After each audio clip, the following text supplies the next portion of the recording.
80 থেকে 125 সিসির যে বাইকগুলো আছে, মোটরসাইকেলগুলো আছে, সেগুলো হলো আপনার মেট্রো হ।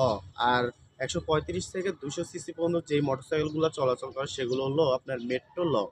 তো এই মেট্রো হ, মেট্রো ল এর ভিতরে অনেক ঝামেলা হয়ে যায়। অনেকে কিন্তু এই সম্বন্ধে কিন্তু কোনো ধারণাই নেই, জানেনই না। তো আপনার ঝামেলাটা হয় কি এমন আমি বলি যে আপনার 80 থেকে 125 সিসি যে মোটরসাইকেলগুলো বলে এগুলার সিসিও কম থাকে, এগুলার আপনার যে ইঞ্জিন ক্ষমতা পাওয়ার সেগুলো কম থাকে। তো এগুলোর দামটাও কিছুটা কম।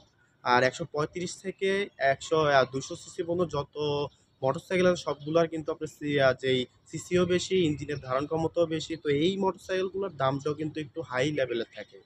তো অনেকে কি করেন আপনার ১০০ যে ৮০ থেকে ২৫ সিসি মোটরসাইকেলগুলো আছে গ্রাম অঞ্চল সাধারণত এই সমস্যাগুলো বেশি হয়।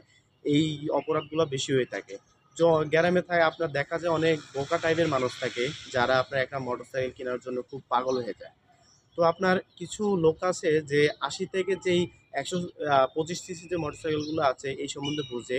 সিসির যে মোটরসাইকেলগুলো আছে এগুলা কি করে আপনার ১৩৫ থেকে ২০০ সিসির বলে চালিয়ে দেয়। তো তারা কি করে যে কিনতে চায়, যে ক্রেতা আছে যে কিনতে চায় তাকে বলে যে এই গাড়ির সিসি আপনার ১৩৫ থেকে ২০০ পর্যন্ত। এই গাড়ির টান ভালো, ইঞ্জিনের ধারণ ক্ষমতা বেশি। তো যে কিনা সে তো কিনে যায়, মানে গাড়ি সম্বন্ধে বোঝে না। এই যে আপনার ধরেন ঢাকা মেট্রো হ বা নারায়ণগঞ্জ মেট্রো হ, তারপরে ঢাকা মেট্রো ল, তো এই সম্বন্ধে কোনো ধারণাই নেই। আমাদের মোটরসাইকেলের পিছনে বা অন্যান্য গাড়ির পিছনে যে একটা ইয়ে থাকে, নাম্বার প্লেট থাকে, এটার ভিতর কিন্তু লেখা থাকে। আপনি যেই জেলার বিআরটিসি থেকে আপনার গাড়িটা রেজিস্ট্রেশন করবেন, গাড়ি নাম্বার প্লেটটা বানাবেন, সেই জেলার কিন্তু সিরিয়ালটা লেখা থাকে। মানে ধরেন আপনি যদি ঢাকা থেকে বানান তাহলে ঢাকা মেট্রো ল, ঠিক আছে? তো যখনই আপনাকে যখন পুলিশ ধরবে, আপনি যে ৮০ থেকে ১২৫ সিসির মোটরসাইকেলটা কিনলেন যে ১৩৫ থেকে ২০০ সিসির নামে, তখন আপনাকে যদি পুলিশে ধরে, পুলিশ ধরলে আপনাকে আপনার যখন কাগজপত্র চেক করবে, তো চেক করার পরে দেখবেন যে কাগজে কোনো গরমিল আছে, বা আপনি যখন একটা মোটরসাইকেল কিনতে গেলেন, এই যে ঝামেলাযুক্ত একটা মোটরসাইকেল কিনে তখন আপনাকে কাগজ দিল না। তো এটা নিয়ে আপনার অনেক সময় দেখা যায় পুলিশের সাথে, পুলিশ আপনাকে মামলা দেয়, অনেক হয়রানি হয়।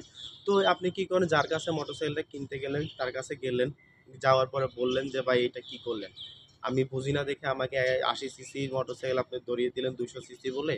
তো এইটা নিয়ে এক সময় বাকবিতন্ড হয়, মারামারি হয়, অনেক কিছু হয়ে যায়। তো যখনই আপনি মোটরসাইকেল কিনবেন এই সমস্ত বিষয় আপনার দেখে শুনে, বা একজন মেকানিক যে মোটরসাইকেল সম্বন্ধে বুঝে তাকে নিয়ে যাবেন, ঠিক আছে? তাকে নিয়ে আপনি ভালোভাবে মোটরসাইকেলের যত কাগজপত্র, বৈধ কাগজপত্র সব কিছু দেখে শুনে কিনবেন। কারণ মোটরসাইকেল আপনারা অনেক সময় শখের বশে পরে কেনেন, বা অনেকে আবার কাজের ক্ষেত্রে কেনেন, ব্যবসার ক্ষেত্রে কেনেন, বা অফিসের ক্ষেত্রে কেনেন। তো এইসব ক্ষেত্রে আপনার দেখে কিনতে হবে, মোটরসাইকেলের আশয় বিষয় সব কিছু দেখে শুনে কিনতে হবে। একটা অপরাধ যদি আপনি করে ফেলেন তাহলে কিন্তু আপনি অপরাধী। অপরাধ করলে অপরাধী। অপরাধের সাথে যদি আপনি থাকেন তাহলেও অপরাধী। ঠিক আছে? তো নিজ জায়গা থেকে আপনারা সতর্ক হবেন, সুস্থ থাকবেন, ভালো থাকবেন।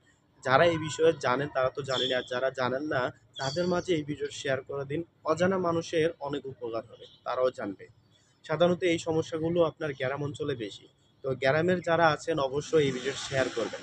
আমার ইউটিউব চ্যানেল থেকে আপনার ফেসবুকে শেয়ার করবেন। আপনারা যারা সহজ সরল মানুষ আছেন গ্রামের, তারা দেখবেন, তাদের উপকার আসবে আর বুঝবেন। তো ভালো থাকবেন, সুস্থ থাকবেন। আল্লাহ হাফেজ।